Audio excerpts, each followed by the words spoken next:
Hey guys, and welcome back to the pitch. I'm here with Ty and Kale today, and we have a couple things to talk about before we get going. Are you guys ready? Ready. Okay. All right. So the first thing we're going to talk about is Shawn Godinho signing with the Express. So obviously, because of what the Rapids have done with Jordan, which we'll talk about in a second, Shawn had to go somewhere else, and so he signed with the Express. It is an $18 deal over 3 tournaments. Ty, your thoughts? With Okay. an opt-out option after 2. Go. Okay. Yeah, I don't think it's a very good deal for either of them, really. I think Garrett should have kept most of the cap space to try and get Brad and Kyle back. $18 over 3 tournaments isn't a lot, but I mean, the cap right now is only at $14, so that's a good chunk. And for Shawn, he signed for a 3 tournament deal. I don't really think Shawn cares that much about the money, but Well, we have something to say about that. okay. Apparently I don't know something, but if he signed for 1 tournament, then he could have got a lot more because the CBA is getting redone after this tournament. It goes to the seasons, so I didn't think it was a great move for either party, but I think Shawn will be a good fit at the Express. If they don't get Kyle, if Garrett doesn't get Kyle and Brad, he could be a pitcher for them. So, and I think he'd be good. Yeah. This is a terrible deal for both sides. Okay. It's awful. For Garrett's side, it's because Shawn's taking up a lot of cap space, and what we wanted to say before was, in the early negotiations between the two, Garrett said Shawn asked for $12 per season. Yeah. Wow. That's Oh my god. Does he know what the cap space is though? I think so. He should. Wow. Yeah, Okay, wow. that's a lot. But that was because Kyle's his brother. So I was thinking maybe he only asked for that because he knows something we don't know, that Kyle isn't going to come back. That was my immediate thought, but who knows. Anyway, he's making $6 against their cap, so that means signing Brad and Kyle, they're only going to get 4 each because there's only 8 left at the max. Maybe he'll give one, maybe he's offering more to one player than the other, but the point is Shawn Godinho is probably going to be the highest paid player on that team if he gets those 2 to come back. That doesn't make sense at all to me. And then it's a terrible deal on Shawn's part too, because Shawn just broke out as an All-Star probably. He's probably going to be named to the All-Star team. The All-Star team comes out probably tomorrow. But anyway, so and he's locked into at least 2 seasons now, maybe 3 if he doesn't take. He'll probably take that opt-out option. But the point is, when the cap goes up after jail, 14 to like $65 or $70, he could be making so much more than that. So Yeah. it's an awful deal for both sides. I'm very shocked because Garrett's usually very good with these things. Brock, you thought it was awful too.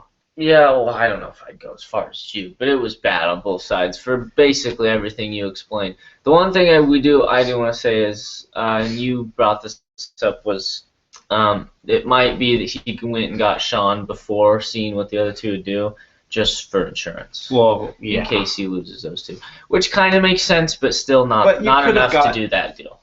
I get maybe he's thinking Shawn can help recruit Kyle to stay too. There's a lot of factors, but I just think you could have got another. I know Garrett really likes Shawn, and he really wanted Shawn, but there were other players out there he could have got as insurance for much less. We all think. I think it if would've you been- lose Kyle and Brad Yeah. anyway, like we were talking about this earlier, you need to rebuild anyway. Yeah. So it's like I didn't get it. I thought it was a terrible deal Yeah, for we both sides. we thought it would have been smarter to just wait and see what Kyle and Brad do. Yeah. Then the other big thing that happened, was it yesterday? Yeah.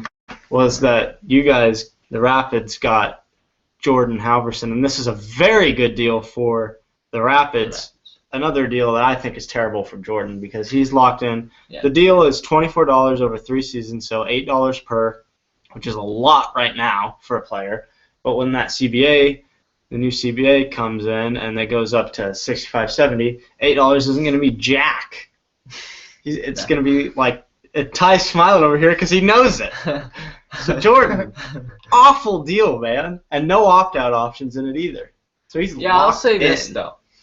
When you think about it on paper, it's a bad deal. But when he was prepared to take $1 per tournament, he was trying to win. So I don't think it's as big of a deal as Shawn asking for $12 a tournament. Yeah. But on paper, it's still bad. I don't get it. Everyone knows the CBA is expiring after Gel 14. Why are these free agents signing long-term deals?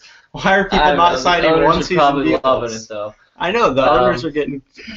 But on the other side, it's a very good deal for the Rapids. I think these guys will be maybe, I don't know. Yeah, I'll have to see how this guy pitches, but maybe the favorite going into jail. But they did in order to make that cap room because Ty makes 5 points. Not to win, but for the national conference. Yeah. Right. Okay.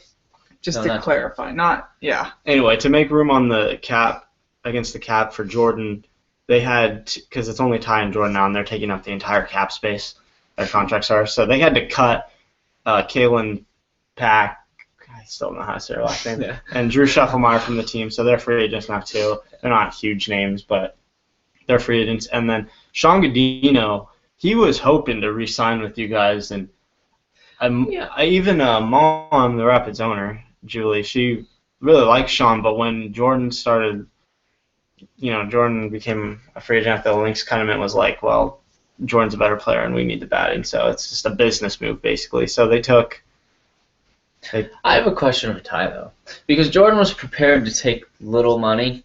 Why didn't you try and keep Shawn and still get Jordan and have a 3-person batting roster? You're all pretty good batters instead of just going with 2 players.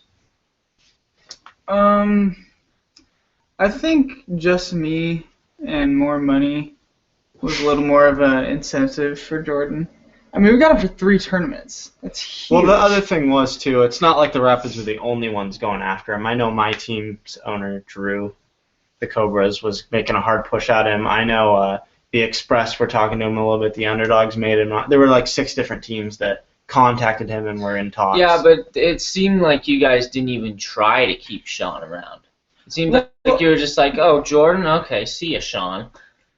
Well, yeah. I mean, I don't agree with the big batting roster. I think that hurts teams more than it helps them.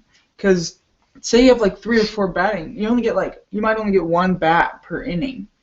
And when you do that, there's more pressure. You don't know what the guy's pitching, what he's been throwing, or whatever. So I think that 2-person batting is the best way to go. And I think me and Jordan are good enough batters that we don't have to worry about having to get another person. All right, real quick, I want to say as we start to wrap this up, the Lynx, man, they are the biggest losers in all of this because they're in total rebuilding mode now. With that, they only have Stephen Todd on the roster. He's been there the whole franchise, but they do have a full cap though. They do have a full cap, but it's like I don't know who they're gonna get. I think they're gonna really just I don't know if they're a playoff. They're not a playoff team anymore. They're gonna be building from the ground up again. So they're the biggest loser.